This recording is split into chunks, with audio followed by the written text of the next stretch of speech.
మన యొక్క విధులు ఏంటి, నిధులు విధులు అన్నీ కూడా దాంట్లో పొందవలసింది. అలాంటి పవిత్రమైన గ్రంథమే మన కాన్స్టిట్యూషన్. సో నేను మీతోని ఒక్క విషయాన్ని చెప్పాలనుకుంటున్నాను.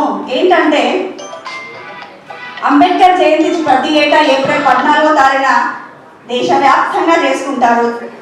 ప్రతి ఒక్క రాష్ట్రంలో ప్రతి ఒక్క వీధుల్లో ఎంతో ఘనంగా చేసుకుంటారు. కానీ ఘనంగా చేసుకోవడం కాదండి మనం ఇవ్వాల్సిన నివాళులు తనకి.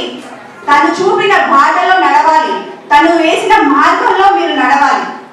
అప్పుడే నిజమైన అంబేద్కరిజం ఉంటుంది. అవునా కదా?